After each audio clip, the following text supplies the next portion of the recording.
ಗುರುವಾರ ಡೇಟ್ 8. ಇವತ್ತು ಲೈಟಾಗಿ ಒಂದು ಬ್ರೇಕ್ಫಾಸ್ಟ್ ಮಾಡ್ತಾಯಿದ್ದೀನಿ. ಯಾಕೆಂದರೆ ನೆನ್ನೆ ಮಟನ್ ಕೈಮಾ ಸಾರು ಮುದ್ದೆ ಎಲ್ಲ ತಿಂದು ಮಕ್ಕಳು ಮನೆಯವರು ಯಾರೂ ಊಟ ಮಾಡಿಲ್ಲ. ಸಾಯಂಕಾಲ ಊಟ ಮಾಡಿದವರು, ಆಮೇಲೆ ಒಬ್ಬರು ಊಟ ಮಾಡಲಿಲ್ಲ, ಏನು ಬೇಡ ಬೇಡ ಅಂತ. ಹಾಗಾಗಿ ಪೊಂಗಲ್ ಮಾಡೋಣ ಅಂದ್ಕೊಂಡೆ ಈಗ. ಬಟ್ ನನ್ನ ಮಗನಿಗೆ ಪೊಂಗಲ್ ಇಷ್ಟ ಅಲ್ಲ, ನಮ್ಮ ಮನೆಯವರಿಗೆ ಪೊಂಗಲ್ ಇಷ್ಟ. ಇನ್ನೇನು ಸಂಕ್ರಾಂತಿ ಹಬ್ಬಕ್ಕೆ ಹೇಗೂ ಮಾಡ್ತೀನಲ್ಲ ಅಂತ ಹೇಳಿ ಮುಂದಿನ ವಾರ ಪೊಂಗಲ್ನ ಕ್ಯಾನ್ಸಲ್ ಮಾಡಿ ಉಪ್ಪಿಟ್ಟಿಗೆ ಶಿಫ್ಟ್ ಆಗಿದ್ದೀನಿ. ಸ್ವಲ್ಪ ನೆನೆ ಬೇಯಿಸಿದ್ದು ಅಕ್ಕಿಬೇಳೆ ಎಲ್ಲ ಇತ್ತು, ಅಕ್ಕಿಬೇಳೆ ಹಾಕಿ ಅಕ್ಕಿ ರವೆ ಹಾಕಿ ಸ್ವಲ್ಪ ತರಕಾರಿ ಎಲ್ಲ ಹಾಕಿ ಬಿಸಿಬೇಳೆ ಪೌಡ್ರ್ ಹಾಕಿ ಸ್ವಲ್ಪ ಮಸಾಲ ಥರ ಮಾಡ್ಕೊಡೋಣ. ಯಾಕಂದ್ರೆ ನಮ್ಮ ಮಕ್ಕಳಿಗೆ ಮಸಾಲ ಥರ ಇರೋದು ತುಂಬ ಇಷ್ಟ ಆಗುತ್ತೆ, ಪ್ಲೈನ್ ಉಪ್ಪಿಟ್ಟು ಅಂತ. ಅದಕ್ಕೋಸ್ಕರ ಅವ್ರಿಗೋಸ್ಕರ ಅಂತ ಇವಾಗ ರೆಡಿ ಮಾಡ್ತಾ ಇದ್ದೀನಿ. ನನ್ನ ಮಗಳು ಸ್ವಲ್ಪ ತರಕಾರಿ ಹಚ್ಚಿ, ನಾನು ಚುಚ್ಚು ಹಚ್ಚಿ ಬೀನ್ಸ್ ಇಲ್ಲ ಕೂದು ಯಾಕಿಲ್ಲ ಇವಾಗ ಮಾಡ್ಕೋಬೇಕು. ನನಗೆ ಬಾಕ್ಸಿಗೆ ಆರೆಂಜ್ ಹಾಕೊಳ್ಳೋಂಗಿದ್ರೆ ಬಿಡಿಸಿಟ್ಕೊಂಡಿನಿ. ಇವತ್ತು ವೈಟ್ ಯೂನಿಫಾರ್ಮ್ ಅವ್ರಿಗೆ, ನಮಗೆಲ್ಲ ಸ್ಕೂಲ್ಗೆ ಹೋಗ್ಬೇಕಾದ್ರೆ ವೆಡ್ನೆಸ್ಡೇ ಸ್ಯಾಟರ್ಡೇ ವೈಟ್ ಯೂನಿಫಾರ್ಮ್ ಇರ್ತಿತ್ತು. ಬಟ್ ನನ್ನ ಮಕ್ಳದ್ದು ಉಲ್ಟಾ, ಅವ್ರದ್ದೇನಿದ್ರು ಥರ್ಸ್ಡೇ ವೈಟ್ ಯೂನಿಫಾರ್ಮ್. ಹೀಗಾಗಿ ಇವತ್ತು ಅವ್ರಿಗೆ ವೈಟ್ ಯೂನಿಫಾರ್ಮ್ ಇರೋದ್ರಿಂದ ಪೊಮಗ್ರೆನೇಟ್ ಎಲ್ಲ ಏನೂ ಹಾಕಿದ್ರೆ ಆರೆಂಜ್ ಇಲ್ಲ ಆ್ಯಪಲ್ ಎರಡೇ ಹಾಕೋದು. ಹಾಕಿದ್ರೆ ಬರುತ್ತೆ. ತಿನ್ನಕ್ಕೆ ಬರೋಲ್ಲ ನನ್ನ ಮಕ್ಕಳಿಗೆ, ಎಲ್ಲನೂ ಫುಲ್ಲು ಅದು ಕಾನ್ಷಿಯಸ್ಸಾಗಿ ತಿನ್ನಕ್ಕೆ ಹೋಗಿ ಗಲೀಜಾಗೋದು. ವೈಟ್ ಯೂನಿಫಾರ್ಮ್ ಅಂದ್ಕೊಂಡು ತಿಂತಾ ಇರ್ತದೆ, ಬಿಟ್ಟು ಚಿಕನ್. ಅದಕ್ಕೋಸ್ಕರ ಬಾಣಲಿನೇ ಎತ್ತಕ್ಕಾಗದೆ ಪಾತ್ರೆಗಳೆಲ್ಲ ಸೇರ್ಕೊಂಬಿಟ್ಟಿದೆ. ಇವಾಗ ಇದನ್ನು ಕೆಳಗೆ ಮೇಲೆ ಮಾಡಿ ಎತ್ತಬೇಕು. ಮಕ್ಕಳು ಬೆಳೀತಾ ಕೆಲಸ ಅಂತೂ ನನಗೆ ತುಂಬಾ ಕಡಿಮೆ ಆಗ್ತಾ ಬರ್ತಾಯಿದೆ. ಯಾಕೆಂದರೆ ಮೊದಲೆಲ್ಲ ಅಡುಗೆ ಮನೆಗೆ ಬಂದರೆ ನಿಂತರೆ ಅಡುಗೆ ಮಾಡಬೇಕು, ಜೊತೆಗೆ ತಿಂಡಿಗೂ ರೆಡಿ ಮಾಡ್ಕೋಬೇಕು, ಮಕ್ಕಳು ಸ್ನ್ಯಾಕ್ಸ್ಗೆ ರೆಡಿ ಮಾಡಬೇಕು, ಒಬ್ಬೊಬ್ಬರು ನನ್ನ ಕೇಳ್ತಾರೆ ಅದನ್ನು ಕೂಡ ಎಲ್ಲ ರೆಡಿ ಮಾಡಬೇಕು ಅನ್ನೋ ಥರ ಇರ್ತಾಯಿತ್ತು. ಎಲ್ಲ ಕೆಲಸ ಒಬ್ಬಳೇ ಅನ್ನೋ ಥರ ಇತ್ತು. ಬಟ್ ಈಗ ಹಾಗಲ್ಲ, ನನ್ನ ಮಗಳು ಇರೋದ್ರಿಂದ ಅವರೊಂದು ಕೆಲಸ ಮಾಡ್ತಾಯಿರ್ತಾರೆ, ನಾನೊಂದು ಕೆಲಸ ಮಾಡ್ತಾಯಿರ್ತೀನಿ, ನನಗೊಂದು ಸ್ವಲ್ಪ ಹೆಲ್ಪ್ ಮಾಡ್ತಾರೆ. ಜೊತೆಗೆ ಅವರ ಒಂದು ಲಂಚ್ ಬಾಕ್ಸ್ನ ಅವರೇ ರೆಡಿ ಮಾಡ್ಕೋತಾರೆ, ಸ್ನ್ಯಾಕ್ಸ್ ಬಾಕ್ಸ್ಗೆ ಫ್ರೂಟ್ಸ್ ಆಗ್ಬೋದು ಎಲ್ಲನೂ ಕೂಡ. ಹಾಗಾಗಿ ಎಲ್ಲೋ ಒಂದು ಕಡೆ ಅಡುಗೆ ಮನೆ ಕೆಲಸ ಸ್ವಲ್ಪ ನನಗೆ ಕಡಿಮೆ ಅಂತ ಅನಿಸುತ್ತೆ. ಇವಾಗ ತುಂಬ ಜಾಸ್ತಿ ಕೆಲಸ ಅಂತ ಅನ್ನೋ ಥರ ಏನು ಫೀಲ್ ಆಗೋದಿಲ್ಲ ಮಕ್ಕಳು ಹೆಲ್ಪ್ ಮಾಡೋದ್ರಿಂದ. ಹಾಗೆ ಇವತ್ತು ಬ್ರೇಕ್ಫಾಸ್ಟ್ ಬಂದು ಅಕ್ಕಿ ತರಿ ಉಪ್ಪಿಟ್ಟು ಮಾಡ್ತಾಯಿದ್ದೀನಿ. ಈ ಒಂದು ಅಕ್ಕಿ ತರಿ ಉಪ್ಪಿಟ್ಟಿಗೆ ಏನಪ್ಪ ಅಂದರೆ ಸ್ವಲ್ಪ ತುಪ್ಪ ಜಾಸ್ತಿ ಹಾಕ್ಕೊಂಡ್ರೆ ಟೇಸ್ಟ್ ಚೆನ್ನಾಗಿ ಕೊಡುತ್ತೆ. ಇಲ್ಲಿ ನಾನು ತುಪ್ಪ ಎಣ್ಣೆ ಎರಡೂ ಕೂಡ ಕಾಯೋದಕ್ಕಿಟ್ಟು ಸಾಸಿವೆ ಕರ್ಬೇವಿನ ಸೊಪ್ಪು ಜೀರಿಗೆ ಹಾಗೆ ಹಚ್ಚಿರುವಂಥ ಈರುಳ್ಳಿ ಎಲ್ಲನೂ ಕೂಡ ಇಲ್ಲಿ ಒಗ್ಗರಣೆಗೆ ಹಾಕ್ಕೊಂಡೆ. ನಂತರ ಸ್ವಲ್ಪ ಕಟ್ ಮಾಡಿ ಇಟ್ಕೊಂಡಿರೋಂತಹ ತರಕಾರಿನೂ ಕೂಡ ಹಾಕ್ಕೊಳ್ತಾ ಇದ್ದೀನಿ. ಬೀನ್ಸು, ಕ್ಯಾರೆಟು, ಆಲೂಗಡ್ಡೆ ಇದಿಷ್ಟೇ 3 ತರಕಾರಿ ಹಾಕ್ಕೊಂಡಿದ್ದೀನಿ. ಬೇಕು ಅಂದರೆ ನೀವು ಬದನೆಕಾಯಿ ಕೂಡ ಹಾಕ್ಬೋದು, ತುಂಬ ಚೆನ್ನಾಗಾಗುತ್ತೆ ಅಕ್ಕಿ ತರಿ ಉಪ್ಪಿಟ್ಟು. ಮತ್ತು ಗೋಧಿ ನುಚ್ಚಿನ ಉಪ್ಪಿಟ್ಟು ಇವೆಲ್ಲ ನಮಗಂತೂ ತುಂಬ ಅಂದರೆ ತುಂಬ ಇಷ್ಟ. ಬಟ್ ನಾವು ಚಿಕ್ಕವರಿದ್ದಾಗ ಅಕ್ಕಿ ತರಿ ಉಪ್ಪಿಟ್ಟು ನಮ್ಮ ತಂದೆ ಮನೆ ಕಡೆ ಅಪರೂಪಕ್ಕೆ ಮಾಡೋರು, ಯಾವಾಗಲೂ ಮಾಡ್ತಾನೇ ಇರಲಿಲ್ಲ. ಯಾಕಂದರೆ ನಮ್ಮ ಊರಲ್ಲಿ ಫೇಮಸ್ ಏನಂದರೆ ಯಾರಾದರೂ ಸತ್ತಾಗ ತಿಥಿ ಟೈಮಲ್ಲಿ ಬೆಳಗ್ಗೆ ಹೊತ್ತು ತಿಂಡಿನೇ ನಮ್ಮ ತಂದೆ ಊರಲ್ಲಿ ಮಾಡ್ತಾಯಿದ್ದು ಅಕ್ಕಿ ತರಿ ಉಪ್ಪಿಟ್ಟು. ಅದು ಬಿಟ್ಟರೆ ಬೇರೆ ಏನೂ ಕೂಡ ತಿಂಡಿ ಒಂದಿನ ಬೇರೆ ಯಾವುದೂ ಮಾಡಿದ್ದೆ ನಾನು ನೋಡಿರಲಿಲ್ಲ. ಹಾಗಾಗಿ ಅಕ್ಕಿ ತರಿ ಉಪ್ಪಿಟ್ಟು ಮಾಡ್ಬೇಕಾದ್ರೆ ಯಾವಾಗಲೂ ಅದೊಂದು ನೆನಪಾಗತ್ತೆ, ನಾವು ತಿಂತಾ ಇದ್ದಿದ್ದು ಯಾವಾಗಲೂ ತಿಥಿಲೇ ಅಲ್ವಾ ಅಂತ. ಇವಾಗಂತೂ ಯಾವಾಗ ತಿನ್ನಬೇಕು ಅನಿಸುತ್ತೆ ಅವಾಗೆಲ್ಲ ಮಾಡ್ತಾ ಇರ್ತೀನಿ. ಬಟ್ ವೆರೈಟಿಯಾಗಿ ಮಕ್ಳಿಗೆ ಮಾಡ್ಕೊಡೋದಕ್ಕೆ ಟ್ರೈ ಮಾಡ್ತಿರ್ತೀನಿ. ನಮ್ಮ ಮನೇಲಿ ಪ್ಲೈನಾಗಿ ಮಾಡಿದ್ರೆ ಅಷ್ಟು ಇಷ್ಟಪಡೋದಿಲ್ಲ. ಹಾಗಾಗಿ ವಾಂಗಿಬಾತ್ ಪೌಡರ್ ಹಾಕ್ಕೊಟ್ಬಿಟ್ಟು ಸ್ವಲ್ಪ ಇಕ್ಕಿದ ಬೇಳೆ ಇತ್ತು ಅದನ್ನು ಕೂಡ ಆ್ಯಡ್ ಮಾಡಿ ತರಕಾರಿ ಎಲ್ಲ ಹಾಕಿ ಮಾಡಿದೆ. ಇದು ಕೂಡ ತುಂಬ ಚೆನ್ನಾಗಾಗಿತ್ತು. ಬಟ್ ಏನು ಅಕ್ಕಿ ತರಿ ನಾವು ಚೆನ್ನಾಗಿ ಹುರ್ಕೊಂಡಿರ್ತೀವಲ್ವ, ಅದು 1 ಕಪ್ ತೊಗೊಂಡಿರ್ತೀವಿ ಅಂದರೆ ನೀರು ಬಂದು 2.5 ಕಪ್ಪಷ್ಟು ನಾವು ಹಾಕ್ಕೋಬೇಕಾಗತ್ತೆ. 1 ಕಪ್ಪು ಅಕ್ಕಿ ತರಿಗೆ 2.5 ಕಪ್ಪಷ್ಟು ನೀರು ಹಾಕ್ಕೋಬೇಕು. ಸ್ವಲ್ಪ ಎಣ್ಣೆ ಅಥವಾ ತುಪ್ಪ ನೀವೇನಾದರೂ ಬಳಸೋದ್ರಿದ್ರೆ ಸ್ವಲ್ಪ ನಾರ್ಮಲ್ ಉಪ್ಪಿಟ್ಟು ಮಾಡೋದಕ್ಕಿಂತ ಒಂಚೂರು ಜಾಸ್ತಿ ಹಾಕ್ಕೊಂಡು ಮಾಡಿದ್ರೆ ಟೇಸ್ಟ್ ಚೆನ್ನಾಗಿರುತ್ತೆ. ನಾನಾಗಿ ಇಲ್ಲಿ ಏನು ಮಾಡ್ತೀನಿ ಅಂದರೆ ಎಣ್ಣೆ ಕಡಿಮೆ ಯೂಸ್ ಮಾಡ್ತೀನಿ, ತುಪ್ಪ ಸ್ವಲ್ಪ ಜಾಸ್ತಿ ಹಾಕ್ತೀನಿ. ಡಯಟ್ ಮಾಡೋರು ಅಥವಾ ನಾವು ಈ ಥರ ಎಣ್ಣೆ ತುಪ್ಪ ಎಲ್ಲ ಜಾಸ್ತಿ ಯೂಸ್ ಮಾಡಲ್ಲ ಅನ್ನೋರು ಹಾಗೆ ಮಾಡಿ ಕೂಡ ತಿನ್ಬೋದು. ಬಿಸಿಬೇಳೆ ಬಾತ್ ಟೈಪಲ್ಲೂ ಕೂಡ ನಾವೊಂದು ಈ ಅಕ್ಕಿ ತರಿನ ಯೂಸ್ ಮಾಡ್ಬೋದು. ಈಗ ಸಿರಿಧಾನ್ಯದಲ್ಲೂ ಉಪ್ಪಿಟ್ಟು ಮಾಡ್ಬೋದು, ಬಿಸಿಬೇಳೆ ಬಾತ್ ಮಾಡ್ಬೋದು, ಪೊಂಗಲ್ ಮಾಡ್ಬೋದು, ಮತ್ತು ಗೋಧಿ ನುಚ್ಚಲ್ಲೂ ಅಷ್ಟೇ ಜೊತೆಗೆ ಈ ರೀತಿ ಅಕ್ಕಿ ತರಿಯಲ್ಲೂ ಕೂಡ ಮಾಡ್ಬೋದು. ವೆರೈಟಿಯಾಗಿ ನಾವು ಪದಾರ್ಥಗಳನ್ನ ಬಳಸಿ ಮಾಡ್ಬೋದು. ಬಟ್ ಮನೆಯಲ್ಲಿ ತಿನ್ನೋರ ಮೇಲೆ ಡಿಪೆಂಡ್ ಆಗುತ್ತೆ. ಕೆಲವೊಂದು ಟೈಮಲ್ಲಿ ಕೆಲವೊಂದು ಟೇಸ್ಟು ಅಷ್ಟು ಇಷ್ಟಪಡೋದಿಲ್ಲ ಮಕ್ಕಳು. ಬಟ್ ನಮ್ಮ ಮನೇಲಿ ಇಲ್ಲ ಫ್ರೆಂಡ್ಸ್, ಪ್ರತಿಯೊಂದೂ ನಾನು ಅಭ್ಯಾಸ ಮಾಡಿಸಿರೋದ್ರಿಂದ ನನಗೇನು ಊಟಕ್ಕೆ ಹಿಂಸೆ ಆಗೋಲ್ಲ. ಬಟ್ ಕೆಲವೊಂದಕ್ಕೆ ನಮ್ಮ ಮನೆಯಲ್ಲೂ ಹಠ ಮಾಡ್ತಾರೆ. ಅವ್ರು ಹಠ ಮಾಡ್ತಾರೆ ಅಂತ ಹೇಳಿ ನಾನು ಅದನ್ನೆಲ್ಲ ಇದು ಮಾಡೋಕ್ಕೆ ಹೋಗಲ್ಲ. ಅಪರೂಪಕ್ಕಾದರೂ ನೀವು ಮಾಡಿ ತಿನ್ನಲೇಬೇಕು ಅಂತ ಹೇಳಿ ತಿನ್ನಿಸ್ತಾ ಇರ್ತೀನಿ. ಆ ರೀತಿಯಾಗಿ ಮಾಡಿ ಅವರಿಗೆ ಬಾಕ್ಸ್ಗೆಲ್ಲ ಹಾಕಿ ಕಳಿಸ್ದೆ. ಆನಂತರ ನನಗೆ ವ್ಲಾಗ್ ಸರಿಯಾಗಿ ಮಾಡೋಕ್ಕೆ ಆಗಲಿಲ್ಲ. ನನಗೆ ಟೈಮ್ ಸಿಕ್ಕಾಗ ಸ್ವಲ್ಪ ಕ್ಲಿಪ್ಪಿಂಗ್ಸ್ ಏನು ತೊಗೊಂಡಿದ್ದೆ ಅದನ್ನೆಲ್ಲನೂ ಕೂಡ ಈ ಒಂದು ವ್ಲಾಗಲ್ಲಿ ಶೇರ್ ಮಾಡ್ಕೊಳ್ತಾ ಇದ್ದೀನಿ. ಒಂದು 4 ಡೇಸ್ ವ್ಲಾಗ್ ಅಂತಲೂ ಕೂಡ ನೀವು ಅಂದ್ಕೋಬೋದು. ಇವತ್ತು ನಾನು ಮತ್ತೆ ಗಿಣ್ ರೆಸಿಪಿ ಶೇರ್ ಮಾಡ್ತಾ ಇದ್ದೀನಿ. ಇದಂತೂ ತುಂಬ ಜನ ಕೇಳ್ತಾನೆ ಇದ್ರಿ, ಹೇಗೆ ಮಾಡ್ತೀರಾ ಹೇಳಿ ಅಂತ. ನಾನಿಲ್ಲಿ ಅರ್ಧ ಲೀಟ್ರು ಫುಲ್ ಫ್ರೆಶ್ ಕ್ರೀಮ್ ಇರುವಂಥ ಹಾಲು, ಅಂದರೆ ಆರೆಂಜ್ ಕಲರ್ ಪ್ಯಾಕೆಟ್ ಹಾಲು ತೊಗೊಂಡಿದ್ದೀನಿ. ಯಾಕಂದರೆ ಅದು ಸ್ವಲ್ಪ ಹಾಲು ಗಟ್ಟಿ ಇರುತ್ತೆ ಅನ್ನೋ ಒಂದು ಕಾರಣಕ್ಕೆ. ಅದಕ್ಕೆ ನಾನು ಗಿಣ್ ಹಾಲು ಬಂದು 125 ml ಬಳಸ್ತಾ ಇದ್ದೀನಿ. ಈ ಗಿಣ್ ಹಾಲು ಸ್ವಲ್ಪ ತೆಳುವಿದೆ, ಅಂದರೆ ಕೆಲವೊಂದು ಹಾಲು ತುಂಬ ಗಟ್ಟಿ ಬರುತ್ತೆ. ಆ ಥರ ಗಟ್ಟಿ ಬರೋ ಹಾಲನ್ನು 100 ml ತೊಗೊಂಡ್ರೆ ಸಾಕು. ಇದು ಬಂದು ಗಿಣ್ ಹಾಲು, ಇದು ಕಂಪ್ಲೀಟ್ ಎಲ್ಲೋ ಶೇಡಲ್ಲಿ ಬರುತ್ತೆ. ಇನ್ನೂ ಡಾರ್ಕ್ ಸ್ವಲ್ಪ ಎಲ್ಲೋ ಕಲರ್ ಬರುತ್ತೆ, ಇನ್ನೂ ಗಟ್ಟಿ ಒಂದು ತಿಕ್ಕಾಗಿ ಬರುತ್ತೆ. ಆ ಥರ ಬಂದರೆ 100 ml ತೊಗೊಂಡ್ರೆ ಸಾಕು, ಇಲ್ಲಾಂದರೆ 125 ml ತೊಗೋಬೇಕು. ಅರ್ಧ ಲೀಟರ್ ಸ್ವಲ್ಪ ಕ್ರೀಮ್ ಇರುವಂಥ ಹಾಲಿಗೆ ಇಲ್ಲಿ ನಾನು 125 ml ಗಿಣ್ ಹಾಲನ್ನು ಹಾಕ್ಕೊಳ್ತಾ ಇದ್ದೀನಿ. ಅದಕ್ಕೆ ಸಿಹಿ ನಿಮ್ಗೆ ಯಾವ ರೀತಿಯಾಗಿ ಬೇಕೋ ಆ ರೀತಿ ಬೆಲ್ಲನ ಹಾಕ್ಕೋಬೇಕು. ಆನಂತರ ಸ್ವಲ್ಪ ಏಲಕ್ಕಿ ಪುಡಿ, ಶುಂಠಿ ಪುಡಿ, ಇಷ್ಟೇ ಫ್ರೆಂಡ್ಸ್. ಇನ್ನೇನು ಕೂಡ ಇದಕ್ಕೆ ನಾನು ಆ್ಯಡ್ ಮಾಡಿಲ್ಲ. ಇದಿಷ್ಟನ್ನು ಕೂಡ ಚೆನ್ನಾಗಿ ಮಿಕ್ಸ್ ಮಾಡ್ಕೋಬೇಕು.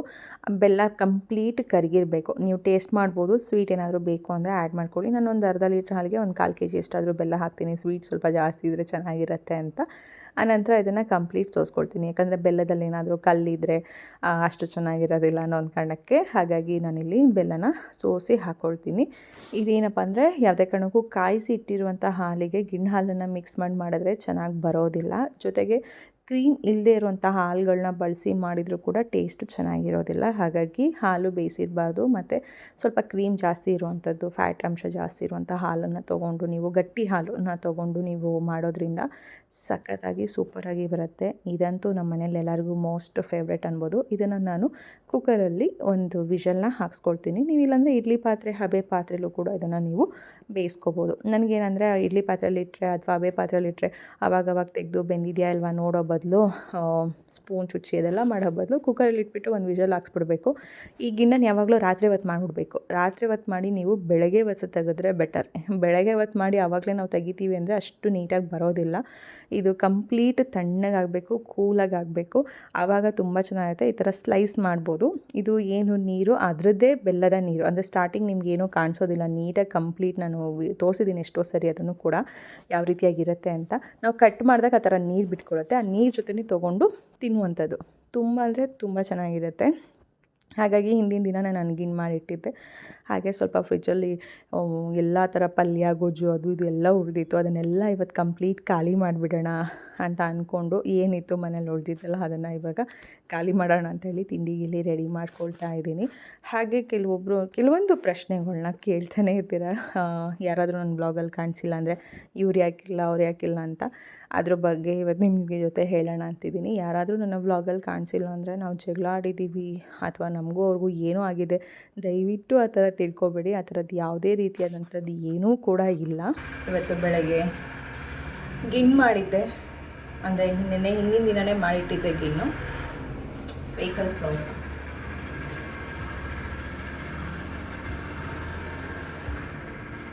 ಹಿಂದಿನ ದಿನವೇ ಗಿಣ್ ಮಾಡಿಟ್ಟಿದ್ದೆ. ಅದು ಯಾವ ರೀತಿ ಮಾಡಿದೆ ಏನು ಎತ್ತ ಅಂತ ಹೇಳಿ ಈ ಬ್ಲಾಗಲ್ಲಿ ಶೇರ್ ಮಾಡ್ಕೊಳ್ತೀನಿ. ತುಂಬ ಚೆನ್ನಾಗಿ ಆಗುತ್ತೆ. ಬಟ್ ನಮ್ಮಲ್ಲಿ ಹೇಳ್ದಂಗೆ ಆಲ್ರೆಡಿ ಗಿಣ್ ಹಾಲು ಬಂದು ಯೆಲ್ಲೋ ಕಲರಲ್ಲಿ ಫಸ್ಟು ಬರುತ್ತಲ್ಲ ಆ ಥರ ಹಾಲು ಇರಬೇಕು. ಇಲ್ಲಿ ನೋಡಿ, ಈ ರೀತಿ ಪೀಸ್ ಬರುತ್ತೆ. ಹೀಗೆ ಫುಲ್ಲು ಚೆನ್ನಾಗಿ ಬರುತ್ತೆ. ನಾನು ಕಟ್ ಮಾಡಿದ್ದೆ ಇವತ್ತು, ಮಕ್ಕಳಿಗೆಲ್ಲ ಕಳಿಸ್ದೆ. ಈಗ ನನಗೆ ನಮ್ಮ ಮನೆಯಲ್ಲಿ ಒಂದು 2 ಪೀಸ್ ಇದೆ, ಫುಲ್ ಕಟ್ ಮಾಡಿದ್ನಲ್ಲ, ಹಾಗಾಗಿ. ಜೊತೆಗೆ ಮಕ್ಕಳಿಗೆ ಇವತ್ತು ಹಾಗಲಕಾಯಿ ಗೊಜ್ಜು ಇತ್ತು, ಅದನ್ನೇ ಬಿಸಿ ಮಾಡಿ ದೋಸೆ ಹಾಕಿ ಕಳಿಸಿದ್ದೀನಿ. ಈಗ ನನಗೆ ಚಪಾತಿ ಇಟ್ಟಿದೆ ಫ್ರಿಜ್ಜಲ್ಲಿ, ಎಲ್ಲ ಖಾಲಿ ಮಾಡಿಬಿಡ್ಬೇಕು. ನನಗೆ ಯಾವುದೂ ಉಳಿಸ್ಕೋಬಾರ್ದು. ಸ್ವಲ್ಪ ಎಲ್ಲ ಫ್ರಿಜ್ಜಲ್ಲಿ ಇಟ್ಟಿದ್ರೆ ಅದೊಂಥರ ನನಗೆ ಫ್ರಿಜ್ ತೆಗೆದ್ರೆ ಎಲ್ಲ ಬರೀ ಬಟ್ಲುಗಳೇ ಕಾಣಿಸ್ತಾ ಇರುತ್ತೆ. ಹಾಗಾಗಿ ಅದನ್ನೆಲ್ಲ ಕಂಪ್ಲೀಟ್ ಖಾಲಿ ಮಾಡೋಣ ಅಂತ ಎಲ್ಲ 1 by 1 ಏನೇನು ಉಳಿದಿತ್ತು ಎಲ್ಲನೂ ಕೂಡ ನಿನ್ನೆ ಮೊನ್ನೆದೆಲ್ಲ ಫುಲ್ ಕಂಪ್ಲೀಟ್ ಕಾಲಿಂಗ್ ಮಾಡಿಬಿಟ್ಟಿದ್ದೀನಿ. ಈಗ ಒಂದು ಸ್ವಲ್ಪ ಚಿತ್ರಾನ್ನ ಗೊಜ್ಜೊಂದು ಉಳಿದಿದೆ ಬಿಟ್ಟರೆ ಇನ್ನೇನು ಇಲ್ಲ. ಮಕ್ಕಳಿಬ್ಬರು ಸ್ಕೂಲಿಗೆ ಹೋಗಿದ್ದಾಯಿತು. ನನಗೆ ಚಪಾತಿ ಮಾಡ್ಕೊಳ್ತಾ ಇದ್ದೀನಿ. ಮಧ್ಯಾಹ್ನಕ್ಕೆ ಅಡುಗೆ ಉಪ್ಸಾರು ಮಾಡೋಕ್ಕೆ ಹೇಳಿದ್ದಾರೆ ನನ್ನ ಮಕ್ಕಳು. ಅಮ್ಮ ಉಪ್ಸಾರು ಮಾಡಿ ಅಂತ, ಅವರಿಗೋಸ್ಕರ ಉಪ್ಸಾರು ಮಾಡಬೇಕು. ನಮ್ಮ ಮನೆಯವ್ರು ಸೊಪ್ಪು ತರಕ್ಕೆ ಹೇಳಿದ್ದೀನಿ, ತಂದಿಲ್ಲ ಅಂದರೆ ಇದಕ್ಕೆ ಬೇಳೆ ಸ್ವಲ್ಪ ಇದೆ ಮತ್ತು ತೊಗರಿಕಾಯಿ ಒಂಚೂರಿದೆ, ಅವನ್ನೇ ಹಾಕ್ಬಿಟ್ಟು ಮಾಡೋದು ಅಷ್ಟೇ, ಇನ್ನೇನು ಮಾಡೋದು. ನನಗೆ ಚಪಾತಿ ಮಾಡ್ಕೊತಾ ಇದ್ದೀನಿ, ನಮ್ಮ ಮನೆಯವ್ರು ಬಂದರೆ ದೋಸೆ ಮಾಡಿಡೋದು. ನನ್ನ ಮಗಳು ಅದೇ ಹೇಳ್ತಿದ್ದು, ಏನಮ್ಮ ಒಂದು ತಿಂಗ್ಳಿಗಾಗಂಗೆ ಅದು ದೋಸೆ ಹಿಟ್ಟನ್ನ ರುಬ್ಬಿಟ್ಬಿಟ್ಟಿದ್ಯಾ ಅಂತ. ಇಲ್ಲ ಮಗಳು, ಒಂದು ವಾರಕ್ಕಾಗಂಗೆ ರುಬ್ಬಿಟ್ಟಿದ್ದೀನಿ ಅಂದೆ.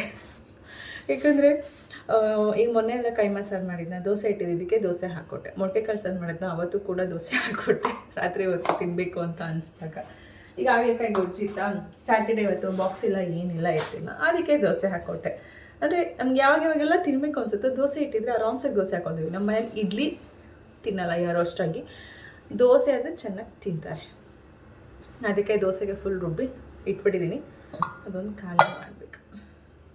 ನಿನ್ನೆ ಬನಶಂಕರಿ ದೇವಸ್ಥಾನಕ್ಕೂ ಕೂಡ ಹೋಗಿದ್ದೆ, ವಿಡಿಯೋ ಮಾಡಲಿಲ್ಲ ಯಾಕಂದರೆ ವ್ಲಾಗ್ ಮಾಡಿರಲಿಲ್ವಲ್ಲ, ಹಾಗಾಗಿ ಮಾಡಿಲ್ಲ.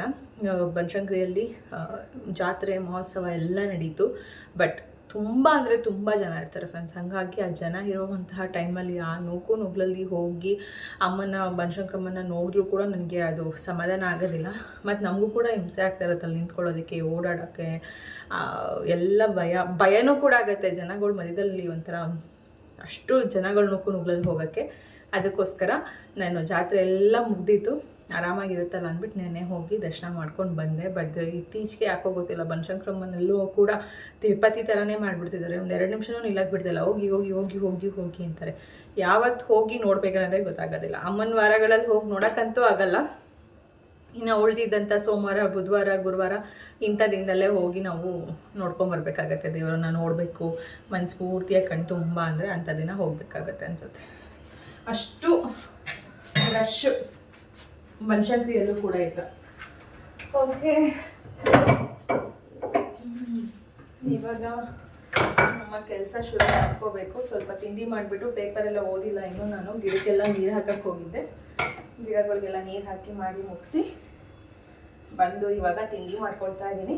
ತಿಂಡಿ ತಿಂದು ಸ್ವಲ್ಪ ಪೇಪರ್ ಓದಿಲ್ಲ ಇವತ್ತು, ಪೇಪರೆಲ್ಲ ಓದ್ಬಿಟ್ಟು ಆಮೇಲೆ ನೆಕ್ಸ್ಟು ನನ್ನ ಕೆಲಸಗಳನ್ನ ಶುರು ಮಾಡಬೇಕು. ಯಾಕಂದರೆ ಇನ್ನು ಸಂಕ್ರಾಂತಿ ಹಬ್ಬ ಬಂತು, ಹಬ್ಬಕ್ಕೆ ಸ್ವಲ್ಪ ಕ್ಲೀನಿಂಗ್ ಕೆಲಸ ಮಾಡ್ಕೋಬೇಕು. ನಾನು ಎಳ್ಳು ಬೆಲ್ಲ ಎಲ್ಲ ರೆಡಿನೇ ತೊಗೊಂಬಂದ್ಬಿಡ್ತೀನಿ.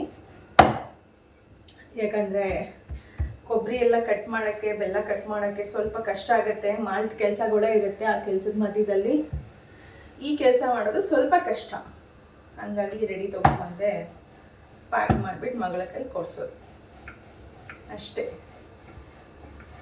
ಹಾಗೆ ಈ ವ್ಲಾಗಲ್ಲಿ ಇನ್ನೊಂದು ಚಪಾತಿ ಬೇಯಿಸುವಂತಹ ಒಂದು ಈಸಿ ವಿಧಾನನೂ ಕೂಡ ಹೇಳ್ಕೊಡ್ತೀನಿ. ನಮಗೆ ಚಪಾತಿ ಈಕ್ವಲ್ ಆಗಿ ನೀಟಾಗಿ ಬೇಯಬೇಕು, ತುಂಬ ಚೆನ್ನಾಗಾಗಬೇಕು. ಗ್ಯಾಸ್ ಮುಂದೆ ನಿಂತ್ಕೊಂಡು ನಾವು ಮಡಚೆ ಕೈಯಲ್ಲಿ ಪ್ರೆಸ್ ಮಾಡಿ ಬೇಯಿಸೋಕ್ಕೆ ಹೋಗಬಾರ್ದು. ಅಂದರೆ ಈ ವಿಧಾನದಲ್ಲಿ ಬೇಯಿಸಿ. ನನಗಂತೂ ಇದು ತುಂಬಾ ಇಷ್ಟ ಆಯಿತು. ತುಂಬ ಚೆನ್ನಾಗಿ ಈಕ್ವಲ್ ಆಗಿ ಬೆಂದಿರುತ್ತೆ, ಎಲ್ಲೂ ಸುಟ್ಟುತ್ತೆ ಅಥವಾ ಎಲ್ಲೋ ಒಂದು ಕಡೆ ಕರಕಲಾಗುತ್ತೆ, ಆ ಥರದ್ದೆಲ್ಲ ಏನೂ ಇರೋದಿಲ್ಲ. ಫಸ್ಟು ನಾವಿಲ್ಲಿ ಒಂದು ಚಪಾತಿನ ಬೇಯೋದಕ್ಕೆ ಹಾಕಿ, ಅಂದರೆ ತುಂಬ ಬೇಯಿಸೋಕ್ಕೆ ಹೋಗ್ಬೇಡಿ. ಜಸ್ಟ್ ಇವಾಗ ನಾವು ಒಂದು ಕಡೆ ತುಪ್ಪ ಹಾಕಿಬಿಟ್ಟು ತಿರುವಾಕಿದ ತಕ್ಷಣ ಇನ್ನೊಂದು ತುಪ್ಪ ಹಾಕಿಬಿಟ್ಟು ಮತ್ತೆ ಅದ್ರ ಮೇಲೆ ಇನ್ನೊಂದು ಚಪಾತಿ ಹಾಕಿಬಿಟ್ಟು ಮತ್ತೆ ಅದ್ರ ಮೇಲೆ ಸ್ವಲ್ಪ ತುಪ್ಪ ಹಾಕ್ಕೊಳ್ಳಿ ಅಥವಾ ಎಣ್ಣೆ ಹಾಕ್ಕೊಳ್ಳಿ, ನಿಮ್ಗೆ ಏನು ಇಷ್ಟ ಆಗುತ್ತೆ ಅದನ್ನು ಹಾಕ್ಕೊಂಡು ಈ ಥರ ಬೇಯೋದಕ್ಕೆ ಈ ಎರಡೆರಡು ಚಪಾತಿನ ಒಟ್ಟಿಗೆ ಈ ರೀತಿ ಅದಲು ಬದಲು ಮಾಡಿ ಬೇಯೋದಕ್ಕೆ ಇಡಿ. ನಿಜವಾಗ್ಲೂ ಫ್ರೆಂಡ್ಸ್, ಚಪಾತಿ ಸಾಫ್ಟಾಗಿರುತ್ತೆ. ನಾವು ಒಂದೊಂದು ಸರಿ ಸಿಂಗಲ್ ಚಪಾತಿ ಬೇಯಿಸೋದಕ್ಕೆ ಇಟ್ಟಾಗ ತುಂಬ ಕ್ರಿಸ್ಪಿ ಥರ ಆಗೋಗ್ಬಿಡುತ್ತೆ. ಜೊತೆಗೆ ನೀವು ತುಪ್ಪ ಹಾಕಲೇಬೇಕು, ಎಣ್ಣೆ ಹಾಕಲೇಬೇಕು ಅಂತಲ್ಲ, ಎಣ್ಣೆನೂ ಹಾಕ್ತೆ ತುಪ್ಪನೂ ಹಾಕ್ತೆ ಹಾಗೆ ಡ್ರೈ ಚಪಾತಿ ಮಾಡ್ಕೊತೀನಿ ಅಂದರೆ ಇದನ್ನು ಫಾಲೋ ಮಾಡಿ. ಎಷ್ಟು ಸಾಫ್ಟಾಗಿ ಚಪಾತಿ ಇರುತ್ತೆ ಅಂತಂದರೆ ಎಲ್ಲೂ ಕೂಡ ಸಿಯೋದಿಲ್ಲ, ಮತ್ತು ಒಂದೇ ಕಡೆ ಬೇಯುತ್ತೆ, ಒಂದೇ ಕಡೆ ಅದು ಕರಕಲಾದಂಗೆ ಆಗುತ್ತೆ ಅನ್ನೋ ಥರ ಏನೂ ಇಲ್ಲ. ಈಕ್ವಲಾಗಿ ಎಲ್ಲ ಕಡೆ ಬೆಂದಿರುತ್ತೆ. ಮತ್ತು ನಿಜವಾಗ್ಲೂ ಈ ಥರ ಚಪಾತಿ ಮಾಡೋದ್ರಿಂದ ನನಗನ್ಸಿದ ಪ್ರಕಾರ ಬೇಗ ಚಪಾತಿ ಬೇಯಿಸ್ಬಿಡ್ತೀವಿ. ಜೊತೆಗೆ ಈಕ್ವಲಾಗೂ ಕೂಡ ಬೆಂದಿರುತ್ತೆ ಮತ್ತು ತುಂಬ ಸಾಫ್ಟಾಗಿ ಕೂಡ ಇರುತ್ತೆ. ಹಾಗಾಗಿ ಇದನ್ನು ಫಾಲೋ ಮಾಡಿ, 2 ಚಪಾತಿ ಒಟ್ಟಿಗೆ ಬೇಯಿಸೋದನ್ನು. ಸೂಪರಾಗಿ ಆಗುತ್ತೆ. ಬೆಳಗ್ಗೆ ತಿಂಡಿ ನಂದಿದ್ದಾಗುತ್ತೆ. ಬಿರಿಯಾನಿ ಸಿಗಲ್ಲಮ್ಮ, ನಿಮ್ಮ ಅಮ್ಮನೇ ಮಾಡ್ತಾರೆ ಬಿರಿಯಾನಿನ. ಬಿರಿಯಾನಿ ಬಿಟ್ಟು ಬೇರೆ ಏನು ಬೇಕಂದ್ರೆ ಬಿರಿಯಾನಿ ಅಷ್ಟೇ ಬೇಕು ನನಗೆ. ಅದಕ್ಕೆ ಅವ್ರು ನೆನ್ನೆ ಫೋನ್ ಮಾಡಿದರು ಸಾಯಂಕಾಲ, ನಾನು ಮಾತಾಡಿದೆ.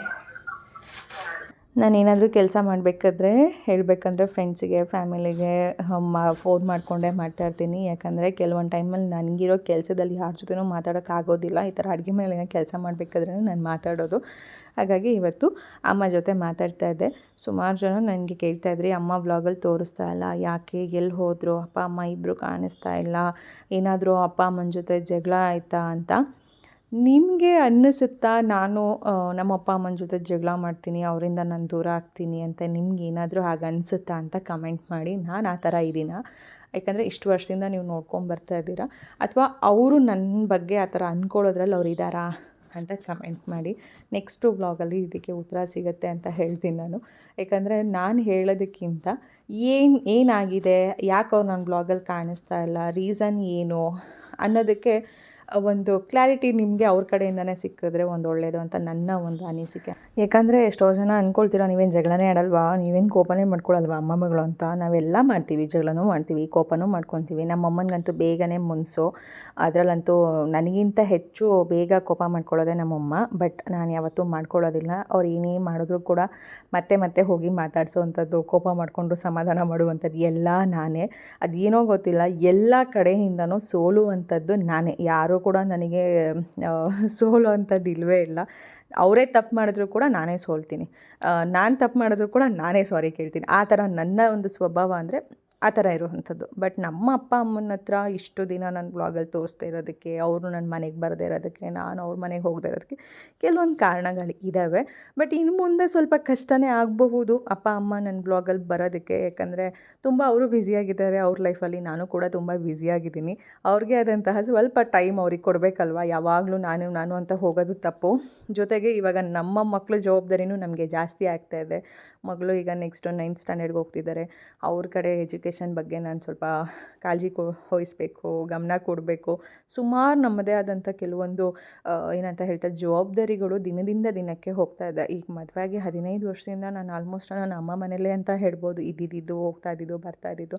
ಇನ್ನು ಮುಂದೆ ಆ ರೀತಿ ಇರೋದಕ್ಕೆ ನನಗೂ ಕಷ್ಟ ಆಗುತ್ತೆ. ಯಾಕಂದರೆ ಮಕ್ಕಳ ಎಜುಕೇಷನ್ ಕಡೆ ಗಮನ ಕೊಡಬೇಕು, ಮತ್ತು ಅವ್ರಿಗೂ ಕೂಡ ಅವ್ರದ್ದೇ ಆದಂಥ ಸ್ವಲ್ಪ ಜವಾಬ್ದಾರಿ ಇದೆ. ಇನ್ನೂ ಕೆಲವೊಂದು ಎಷ್ಟೋ ವಿಚಾರಗಳು ಕೂಡ ಇದ್ದಾವೆ. ಸಮಯ ಸಂದರ್ಭ ಬಂದಾಗ ಗೊತ್ತಾಗುತ್ತೆ. ಬಟ್ ನಿಮ್ಮೆಲ್ಲ ಪ್ರಶ್ನೆಗೆ ಉತ್ತರ ನಾಳಿನ ವ್ಲಾಗಲ್ಲಿ ಅಥವಾ ನೆಕ್ಸ್ಟ್ ವ್ಲಾಗಲ್ಲಿ ಸಿಗುತ್ತೆ ಅಂತ ಹೇಳ್ಬೋದು. ಸ್ವಲ್ಪ ಟೈಮ್ ತೊಗೊಂಡು ವೀಡಿಯೋಸ್ನ ಅಪ್ಲೋಡ್ ಮಾಡ್ತಾಯಿದ್ದೀನಿ, ಅದಕ್ಕೆ ಕ್ಷಮೆ ಇರಲಿ. ಈಗ ಇಲ್ಲಿ 1 by 1 ನನ್ನ ಮಕ್ಕಳು ನಾವು ಎಲ್ಲ ಕೆಲಸ ಮಾಡ್ಕೊಳ್ತಾ ಇದ್ದೀವಿ. ಹೆಂಗಿದೆ ಉಪ್ಸಾರು, ಖಾರ, ಸೊಪ್ಪೆಲ್ಲ ಇನ್ನೂ ಪಲ್ಯ ಮಾಡಿಲ್ಲ, ಹಂಗೆ ಮಾಡಿದ್ದೀನಿ. ಇದು ಸಲಾಡಲ್ಲಿ ಗೊತ್ತಾಗ್ತಾ ಇಲ್ಲ ಅಲ್ಲ, ಮಾಡಿಕೊಟ್ಟಿಲ್ಲ ನಾನು. ಸುಳ್ಳು ಹೇಳಿದೆ ನಾನು, ಸುಳ್ಳು ಹೇಳಿಲ್ಲ. ಮಾಡಿದ್ದೀನಲ್ಲ ಸ್ಪೆಷಲ್ ಬಜ್ಜಿ. ಅದೇ ಏನು ಉದ್ರೋಗೈತೋ, ಉಗ್ರಲ್ಲ ಅದು ನೀರು ಹೋಗಿ ಅದು ಅಲ್ಲಿ ಆ ಕಡೆ ಸೈಡು ಹಂಗೆ ಆಗಿದೆ. ಒರೆಸ್ಬೇಕು ಒಂದ್ಸರಿ ಗ್ಲಾಸ್ ಎತ್ಬಿಟ್ಟು. ಬೂಜು ಹಿಡ್ದ ಮೇಲೆ ಹಾಳಾಗೋಗ್ಬಿಡೋದೆ. ಇದು 8 ವರ್ಷ ಆಯಿತು ಡೈನಿಂಗ್ ಟೇಬಲ್ ತೊಗೊಂಡು. ಮಕ್ಕಳು ಬರೋಷ್ಟರಲ್ಲಿ ಮಕ್ಕಳಿಗೆ ಇಷ್ಟ ಆಗುವಂತಹ ಒಂದು ಉಪ್ಸಾರು ಮಾಡಿದ್ದೆ. ಅದಕ್ಕೆ ನಾನು ಸೈಡ್ಸ್ ಅಂತ ಹೇಳಿ ಸೌತೆಕಾಯಿ, ಕ್ಯಾರೆಟು, ಮೂಲಂಗಿ ಎಲ್ಲನೂ ಹಾಕಿ ತುರಿದಾಕ್ಬಿಟ್ಟು ಮಗಳಿಗೆ ಸಲಾಡ್ ಥರ ಮಾಡೋಕ್ಕೆ ಹೇಳಿದೆ. ಅದಕ್ಕೆ ನನ್ನ ಮಗನೂ ಸ್ವಲ್ಪ ಹೆಲ್ಪ್ ಮಾಡಿದೆ ಕಾಯೆಲ್ಲ ತುರಿಯೋದಕ್ಕೆ. ನಾನು ಹೇಳಲಿಲ್ಲ, ಮಕ್ಕಳು ಬೆಳೀತಾ ಅವ್ರಿಗೂ ಕೆಲಸ ಮಾಡಿಸ್ಬೇಕು, ನಾವು ಕೆಲಸ ಮಾಡಬೇಕು. ಅವಾಗ ಅಮ್ಮಂದಿರಿಗೂ ಕೂಡ ಹಿಂಸೆ ಆಗೋಲ್ಲ, ಕಷ್ಟ ಅನಿಸೋದಿಲ್ಲ. ಯಾವುದು ನಮ್ಮ ಮಕ್ಕಳ ಕೈಯಲ್ಲಿ ಮಾಡಬಹುದು ಅನ್ನೋದೊಂದು ಕೆಲಸಗಳಿರುತ್ತಲ್ಲ, ಅದನ್ನು ಮಾಡಿಸೋದ್ರಲ್ಲಿ ಏನು ತಪ್ಪಿಲ್ಲ ಅಂತ ನನಗನ್ಸುತ್ತೆ. ಹಾಗಾಗಿ ನನ್ನ ಮಕ್ಕಳು ಫ್ರೀಯಾಗಿದ್ದಾಗ ಹೆಲ್ಪ್ ಮಾಡ್ತೀನಿ ಅಂದಾಗ ಖಂಡಿತ ಅವ್ರ ಕಡೆಯಿಂದ ನಾನು ಸಹಾಯ ತೊಗೊಳ್ತೀನಿ. ಯಾಕಂದರೆ ಒಂದು 3:45 ಆಯಿತು ಫ್ರೆಂಡ್ಸ್. ಬೆಳಗ್ಗೆಯಿಂದ ಕೆಲಸ, ಕ್ಲೀನಿಂಗ್ ಕೆಲಸ ಎಲ್ಲ. ನಾವು ಹಿಂಗೆ ಕ್ಲೀನ್ ಮಾಡೋದು ನೀಟಾಗೆ ಎಲ್ಲನೂ. ಇವರು ಬಂದು ಬೆಡ್ ಮೇಲೆ ಬಿದ್ದು ಒದ್ದಾಡಿ ಓದೋದು ಅವ್ರಿಗೊಂಥರ ಖುಷಿ ಅಲ್ವಾ. ಬೆಡ್ಶೀಟ್ ಎಲ್ಲ ಚೆನ್ನಾಗಿ ಕ್ಲೀನ್ ಮಾಡಿ ಖುಷಿ ನೀಟಾಗಿ. ಅದೇ ದಿನ ಮಲ್ಲಿಗೆ ಎದೊಳ್ತಾರಲ್ಲ, ಒಂಚೂರು ನೀಟಾಗಿ ಇಟ್ಕೊಳ್ಳಲ್ಲ. ಈಗ ಜಸ್ಟು ಫ್ರೆಶ್ ಅಪ್ ಆಯಿತು. ಇನ್ನು ದೇವಸ್ಥಾನಕ್ಕೆ ಹೋಗೋಣ ಸಾಯಂಕಾಲ ಅಂತ ತಲೆ ಸ್ನಾನ ಮಾಡಿದೆ. ಇವತ್ತು ಶನಿವಾರ, ಬಟ್ ಇವತ್ತು ಡೇಟ್ ಎಷ್ಟು? 10. 10 ಮಳೆ ಬರ್ತಾಯಿದೆ ಫ್ರೆಂಡ್ಸ್. ಬೆಂಗಳೂರಲ್ಲಿ ಫುಲ್ಲು ನೋಡಿ, ಮಳೆ ಬರ್ತಾಯಿದೆ. ನನಗೆ ಶಾಕ್ ಆಗ್ತಾಯಿದೆ. ನೀವು ಸ್ನಾನಕ್ಕೆ ಹೋಗಿ ಮುಂಚೆ ಇನ್ನೂ ಬರ್ತಾಯಿದೆ, ತೋರಿಸ್ತೀನಿ ರೀ. ಕಾಣಿಸ್ತಾ ಇದೆಯಾ ಅಲ್ಲಿ ಅಲ್ಲಲ್ಲಲ್ಲ ನೀರು ಹನಿ ಬೀಳ್ತಾ ಇದೆ ಫ್ರೆಂಡ್ಸ್. ಹೊರಗಡೆ ಹೋದರೆ ಇನ್ನೂ ಚೆನ್ನಾಗಿ ಕಾಣಿಸುತ್ತೆ ಇಲ್ಲಿ ನೋಡಿ, ಕಾಣಿಸ್ತಾ ಇದೆಯಾ? ಮಳೆ ಫುಲ್ಲು ಮಳೆ ಬರ್ತಾ ಇದೆ ನಮ್ಮ ಬೆಂಗಳೂರು. ಮಳೆ ಸುರಿತಾ ಇದೆ. ಈಗ ಮಳೆಗಾಲ ಅಲ್ಲ, ಬಟ್ ಅಲ್ಲಿ ಮಳೆ ಬೀಳ್ತಾ ಇದೆ. ನನ್ನ ಕಣ್ಣಿಗೆ ಕಾಣಿಸೋದು, ಕ್ಯಾಮ್ರಾದಲ್ಲೇ ಕಾಣಿಸ್ತಾ ಇಲ್ವಲ್ಲ. ಸಣ್ಣ ಸೋನೆ ಥರ. ದೇವಸ್ಥಾನಕ್ಕೆ ಹೋಗೋಣ ಅಂತ ಅಂದ್ಕೊಂಡಿದ್ದೀನಿ, ನೋಡೋಣ. ಮಳೆ ನಿಂತರೆ ಹೋಗೋದು, ಇಲ್ಲ ಅಂದ್ರೆ ಇಲ್ಲ. ಸುಮಾರು ಜನ ಕೇಳ್ತೀರಾ ನಿಮ್ಮ ಮಗಳದ್ದು ಹೇರ್ ಕೇರ್ ಏನು ಹಾಕ್ತೀರಾ, ಹೇರ್ ಕೇರ್ ಏನು ಯೂಸ್ ಮಾಡ್ತೀರಾ, ಜೊತೆಗೆ ಫೇಸಿಗೆ ಏನು ಕ್ರೀಮ್ ಯೂಸ್ ಮಾಡ್ತೀರಾ ಅಂತ. ಅವಳಿಗೂ ಕೂಡ ಇವಾಗ ಪಿಂಪಲ್ಸ್ ಅವಾಗವಾಗ ಒಂದೊಂದು ಸ್ವಲ್ಪ ಕಾಣಿಸ್ಕೊಳ್ಳುತ್ತೆ, ಅಂದರೆ ಡೇಟ್ ಟೈಮಲ್ಲಿ ಆ ಥರ ಎಲ್ಲ. ಇಲ್ಲಿ ನೋಡ್ಬೋದು, ನನ್ನ ಹತ್ರ ಯಾವ ಡಾಕ್ಟ್ರಿಗೂ ತೋರಿಸಿಲ್ಲ. ನಾನು ಯಾವಾಗ ಎಸ್ ಎಲ್ ಸಿ ಇದ್ದಾಗ ನನಗೂ ಇದೇ ಥರ ಪಿಂಪಲ್ಸ್ ಶುರು ಆದಾಗ ನನಗೆ ಡಾಕ್ಟ್ರು ಒಂದು ಆಯಿಂಟ್ಮೆಂಟ್ ಕೊಟ್ಟಿದ್ದರು. ಅದನ್ನು ನಾನು ಹಾಗೆ ಇಷ್ಟು ವರ್ಷಗಳ ಕಾಲ ನನ್ನ ಜೊತೆಗೆ ಇಟ್ಕೊಂಡು ಬಂದಿದ್ದೀನಿ. ಮತ್ತು ನೆನಪು ಚೆನ್ನಾಗಿತ್ತು ಅದು ನನಗೆ. ಏನು ಸೋಪು ಜೊತೆಗೆ ಆ್ಯಕ್ನಿ ಲ್ಯಾಕ್ ಏನೋ ಸೋಪ್ ಅನಿಸುತ್ತೆ, ಅದು ಆ್ಯಂಕಲ್ ಲ್ಯಾಕ ಆ್ಯಕ್ನಿ ಲ್ಯಾಕ್ ಅನ್ನೋ ಸೋಪ್ ಅದು. ಜೊತೆಗೆ ಕ್ರೀಮ್ ಬಂದು ಎರಿಟಬ್ ಜೆಲ್ ಅಂತ. ಸುಮಾರು ಜನ ಕೇಳ್ತೀರಾ ನಿಮ್ಮ ಮಗಳು ಪಿಂಪಲ್ಸ್ ಇಲ್ವಾ, ಫೇಸ್ಗೆ ಏನು ಕ್ರೀಮ್ ಯೂಸ್ ಮಾಡ್ತಾರೆ, ಅಥವಾ ಯಾವ ರೀತಿ ಅವ್ರನ್ನ ಇದು ಮಾಡ್ತಾ ಇದ್ದೀರಾ ಅಂತ. ಅದು ಎಲ್ಲಿಟ್ಟಿದ್ದಾಳು ಇದೆ ಫ್ರೆಂಡ್ಸ್. ನನ್ನ ಮಗಳಿಗೆ ಫೇಸಿಗೆ ಪಿಂಪಲ್ಸ್ ಆದರೆ ಯೂಸ್ ಮಾಡೋದು ನೋಡಿ, ಇದೆ ಕಾಣಿಸ್ತಾ ಇದೆಯಾ? ಇದೇ ಕ್ರೀಮ್ನೇ ನನ್ನ ಮಗಳಿಗೆ ಫೇಸಿಗೆ ನೈಟ್ ಟೈಮು ಯೂಸ್ ಮಾಡುವಂಥದ್ದು. ನಾನು ಫಸ್ಟು ಒಂದು ಸರಿ ಜಸ್ಟು ಅಂದರೆ ಫೇಸ್ಗೆಲ್ಲ ಅಪ್ಲೈ ಮಾಡಿಬಿಡ, ಯಾಕಂದರೆ ಆಮೇಲೆ ಏನಾದರೂ ಪ್ರಾಬ್ಲಮ್ ಆದರೆ ಕಷ್ಟ ಅಂದ್ಬಿಟ್ಟು ಸೈಡಲ್ಲೆಲ್ಲ ಪಿಂಪಲ್ಸ್ ಇಲ್ಲಿ ಆಗಿತ್ತಲ್ಲ, ಅಲ್ಲಿ ಒಂದು ಕಡೆ ಒಂದು ಸ್ವಲ್ಪ ಹಾಕಿದೆ. ಯಾಕಂದರೆ ಎಲ್ಲರ ಸ್ಕಿನ್ಗೂ ಇದೇ ಮ್ಯಾಚ್ ಆಗುತ್ತೆ ಅನ್ನೋದಿರೋದಿಲ್ಲ ಅಲ್ವಾ, ಒಬ್ಬೊಬ್ರು ಸ್ಕಿನ್ಗೆ ಒಂದೊಂದು ರೀತಿಯಾಗಿರುತ್ತೆ. ಹಾಗಾಗಿ ಇಲ್ಲೊಂದು ಸ್ವಲ್ಪ ಪಿಂಪಲ್ಸ್ ಆಗಿತ್ತು, ಅಲ್ಲಿ ಮಾತ್ರ ಅವಳಿಗೆ ಅಪ್ಲೈ ಮಾಡಿದೆ. ಅದು ಅಪ್ಲೈ ಮಾಡಿದ್ದು ಚೆನ್ನಾಗಿ ವರ್ಕ್ ಆಯಿತು. ಹಾಗಾಗಿ ನನ್ನ ಮಗಳು ಇದನ್ನೇ ಕ್ರೀಮ್ನ ಯೂಸ್ ಮಾಡೋದು. ಇದು ನಾನು SLC ಯೂಸ್ ಮಾಡ್ತಾಯಿದ್ದು. SLC ಅಂತಂದರೆ ನಾನು 8th 9th ಅಂದ್ಕೊಳ್ಳಿ, ಆವಾಗ ಯೂಸ್ ಮಾಡ್ತಾಯಿದ್ದು. ಯಾರೋ ಒಬ್ಬರು ನನಗೆ ಲೇಡಿ ಡಾಕ್ಟ್ರು, ನಂಗೆ ನೆನಪಿದೆ, ಗಿರಿನಗರದಲ್ಲಿ 3 ದೇವಸ್ಥಾನ ಒಟ್ಟಿಗೆ ಇದೆ ನೋಡಿ, ಅಲ್ಲಿ ಒಂದು ಕ್ಲಿನಿಕ್ ಇತ್ತು ಲೇಡಿ ಡಾಕ್ಟರ್ದು. ಅವರು ಬರ್ಕೊಟ್ಟಿದ್ದಂತಹ ಕ್ರೀಮ್, ಅವ್ರ ಹೆಸರು ನಂಗೆ ನೆನಪಿಲ್ಲ, ಸಾರಿ, ಯಾಕಂದರೆ ನಾನು ನನ್ನ ಮಗಳ ಏಜ್ ಇದ್ದಾಗ ತೊಗೊಂಡಿದ್ದಲ್ವಾ. ಬಟ್ ಅದನ್ನು ನೆನಪಿಟ್ಕೊಂಡು ನನ್ನ ಮಗಳಿಗೆ ಪಿಂಪಲ್ಸ್ ಶುರುವಾದಾಗ ಈ ಕ್ರೀಮ್ನ ಅಪ್ಲೈ ಮಾಡೋಕ್ಕೆ ಕೊಡ್ತೀನಿ. ಅಂದರೆ ಕಣ್ಣು ಹತ್ರ ಎಲ್ಲ ಹಚ್ಚಬಾರ್ದು, ಕಣ್ಣಿಂದ ಕೆಳಗಡೆ ದೂರ ಇರಬೇಕಾದಷ್ಟು. ಹಾಗಾಗಿ ಅವ್ರ ಮುಖದಲ್ಲಿ ಪಿಂಪಲ್ಸ್ ಆಗಲಿ ಯಾವುದೂ ಏನೂ ಇಲ್ಲ.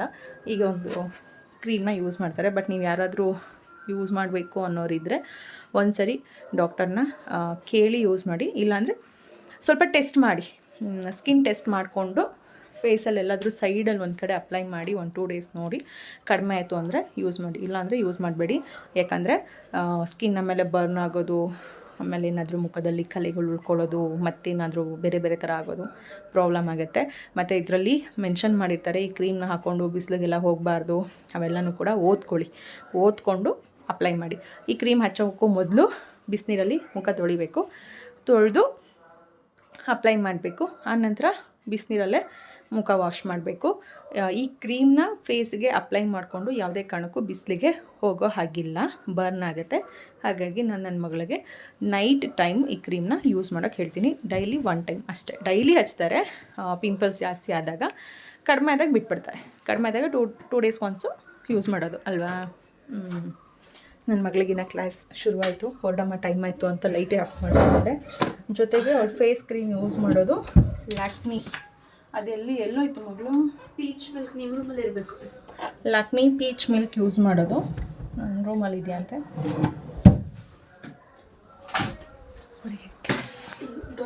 ಕ್ಲಾಸ್ ಶುರು ಆಗ್ತಾ ಇದೆ, ಡಿಸ್ಟರ್ಬ್ ಮಾಡಬೇಡಿ. ಎಲ್ಲ ಕ್ಲೀನ್ ಮಾಡಿದೆ ಫ್ರೆಂಡ್ಸ್, ಇಡೀ ಮನೆ ಎಲ್ಲ ಕ್ಲೀನ್ ಮಾಡಿ ಸ್ನಾನ ಮಾಡಿದೆ. ಇನ್ನೂ ಊಟ ಆಗಿಲ್ಲ.